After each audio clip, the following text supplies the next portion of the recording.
ನಮಸ್ಕಾರ ಸ್ನೇಹಿತರೆ, ಇವತ್ತಿನ ವಿಡಿಯೋದಲ್ಲಿ ತುಂಬಾ ಸಿಂಪಲ್ಲಾಗಿ ಟೇಸ್ಟಿಯಾಗಿ ಗಟ್ಟಿ ಮೊಸರು ಒಗ್ಗರಣೆ ಯಾವ ರೀತಿ ಹಾಕೋದು ಅಂತ ತೋರಿಸ್ಕೊಡ್ತಾ ಇದ್ದೀನಿ. ಬೇಗನೂ ಮಾಡ್ಕೊಳ್ಬೋದು, ಸಿಂಪಲ್ಲಾಗಿ ಮಾಡ್ಕೊಳ್ಬೋದು. ತುಂಬಾ ಚೆನ್ನಾಗಿರುತ್ತೆ ಮುದ್ದೆಗೆ, ಅನ್ನಕ್ಕೆ ಎಲ್ಲನೂ. ಈಗ ನೋಡಿ, ಆ ಕಪ್ಪಲ್ಲಿ 1 ಕಪ್ ಆಗೋಷ್ಟು ಗಟ್ಟಿ ಮೊಸರನ್ನ ಹಾಕ್ಕೊಂಡಿದ್ದೀನಿ. ಅದಕ್ಕೆ ಒಂದು ಸ್ವಲ್ಪ ನೀರನ್ನು ಸೇರಿಸ್ಕೊತಾ ಇದ್ದೀನಿ. ನೀರಿಲ್ಲಿ ಜಾಸ್ತಿ ಸೇರಿಸ್ತಾ ಇಲ್ಲ, ಚಿಕ್ಕದಾಗಿ ಸ್ವಲ್ಪ ನೀರನ್ನು ಸೇರಿಸ್ಕೊಂಡು ಅದರಲ್ಲಿ ಮೊಸರಲ್ಲಿರುವಂತಹ ಗಂಟುಗಳೆಲ್ಲ ಏನೂ ಇಲ್ಲದಾಗೆ ನೀಟಾಗೆಲ್ಲ ಮಿಕ್ಸ್ ಮಾಡ್ಕೊಳ್ಬೇಕಾಗುತ್ತೆ. ಮಿಕ್ಸ್ ಮಾಡಿ ಆದ ನಂತರ ಅರ್ಧ ಚಮಚ ಆಗುವಷ್ಟು ಚಿಲ್ಲಿ ಪೌಡರನ್ನು ಸೇರಿಸ್ತಾ ಇದ್ದೀನಿ. ನಮ್ಮ ಖಾರಕ್ಕೆ ತಕ್ಕನ ಹಾಗೆ ಸೇರಿಸ್ಕೊಳ್ಬೇಕಾಗುತ್ತೆ ಚಿಲ್ಲಿ ಪೌಡರನ್ನು. ಹಾಗೆಯೇ ರುಚಿಗೆ ತಕ್ಕಷ್ಟು ಉಪ್ಪನ್ನು ಸೇರಿಸ್ತಾ ಇದ್ದೀನಿ.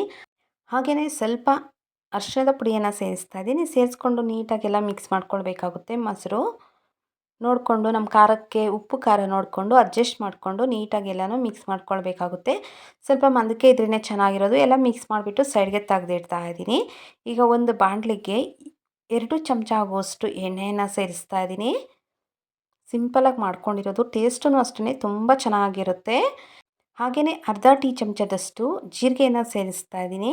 ಹಾಗೆಯೇ 1 ಟೀ ಚಮಚದಷ್ಟು ಕಡಲೆಬೇಳೆಯನ್ನು ಸೇರಿಸ್ತಾ ಇದ್ದೀನಿ. ಹಾಗೆ 1/4 ಟೀ ಚಮಚದಷ್ಟು ಸಾಸಿವೆಯನ್ನು ಸೇರಿಸ್ತಾ ಇದ್ದೀನಿ. ಕಡಲೆಬೇಳೆ ಸ್ವಲ್ಪ ಕಲರ್ ಚೇಂಜ್ ಆಗಬೇಕು, ಆಗಾನ ಟೇಸ್ಟ್ ಅನ್ನೋದು ಚೆನ್ನಾಗಿರುತ್ತೆ. ಕಡಲೆಬೇಳೆ ಸ್ವಲ್ಪ ಫ್ರೈ ಮಾಡ್ಕೊಳ್ಬೇಕಾಗುತ್ತೆ ಎಣ್ಣೆಯಲ್ಲಿ. ಜೀರಿಗೆ ಸಾಸಿವೆ ಎಲ್ಲ ಚಟಪಟ ಅಂತ ಸಿಡಿಯುತ್ತೆ. ಸಿಡಿದಾದ್ಮೇಲೆ 1 ಗಡ್ಡೆ ಆಗುವಷ್ಟು ಈರುಳ್ಳಿಯನ್ನು ಸಣ್ಣದಾಗಿ ಕಟ್ ಮಾಡ್ಕೊಂಡಿದ್ದೀನಿ, ಉದ್ದುದ್ದವಾಗಿ ಕಟ್ ಮಾಡ್ಕೊಂಡಿದ್ದೀನಿ. ಹಾಗೆಯೇ ಸ್ವಲ್ಪ ಕರಿಬೇವನ್ನು ಸೇರಿಸ್ತಾ ಇದ್ದೀನಿ. ಹಾಗೆ 2 ಬಾಡಿಗೆ ಮೆಣಸಿನ್ಕಾಯಿನ ಸೇರಿಸ್ತಾ ಇದ್ದೀನಿ ಮುರಿದ್ಬಿಟ್ಟು. ನಾವು ಮೊದಲೇ ಚಿಲ್ಲಿ ಪೌಡರನ್ನು ಸೇರಿಸ್ಕೊಂಡಿರ್ತೀವಿ, ಆದ್ದರಿಂದ ಈಗ ಬಾಡಿಗೆ ಮೆಣಸಿನ್ಕಾಯಿನ ಸೇರಿಸ್ತಾ ಇದ್ದೀನಿ.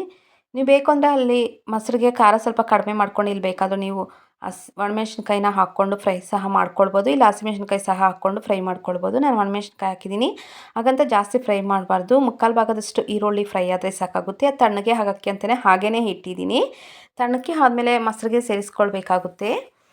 ಸೇರಿಸ್ಕೊಂಡು ನೀಟಾಗೆಲ್ಲ ಮಿಕ್ಸ್ ಮಾಡ್ಕೊಳ್ಬೇಕಾಗುತ್ತೆ. ನನ್ನ ಚಾನಲನ್ನು ಫಸ್ಟ್ ಟೈಮ್ ಯಾರೆಲ್ಲ ನೋಡ್ತಾ ಇದ್ದೀರಾ, ದಯವಿಟ್ಟು ಒಂದು ಸಬ್ಸ್ಕ್ರೈಬ್ ಮಾಡಿ, ಹಾಗೆ ಒಂದು ಲೈಕ್ ಮಾಡಿ. ಈಗ ನೋಡಿ, ನೀಟಾಗೆಲ್ಲ ಒಂದು ಸತಿ ಮಿಕ್ಸ್ ಮಾಡ್ಕೊಂಡ್ರೆ ಆಯಿತು. ಗಟ್ಟಿ ಮೊಸರು ಒಗ್ಗರಣೆ ರೆಡಿ ಆಗುತ್ತೆ. ಮುದ್ದೆಗೆ, ಅನ್ನಕ್ಕೆ, ಚಪಾತಿಗೆ ಎಲ್ಲನೂ ಸರಿ ಹೊಂದುತ್ತೆ. ಒಂದು ಸತಿ ಟ್ರೈ ಮಾಡಿ ನೋಡಿ, ತುಂಬಾ ಟೇಸ್ಟಿಯಾಗಿರುತ್ತೆ. ಸಿಂಪಲಾಗಿ ಮಾಡ್ಕೊಳ್ಬೋದು, ಬೇಗನೂ ಮಾಡ್ಕೊಳ್ಬೋದು. ಟೈಮ್ ಇಲ್ಲ ಅಂದಾಗೂ ಅಷ್ಟೇ ನಾನು ಮುದ್ದೆಗೆ ಮಾಡಿರೋದು. ತುಂಬಾ ಚೆನ್ನಾಗಿರುತ್ತೆ. ಒಂದು ಸತಿ ಟ್ರೈ ಮಾಡಿ ನೋಡಿ ಈ ವಿಧಾನದಲ್ಲಿ. Thank you for the watching.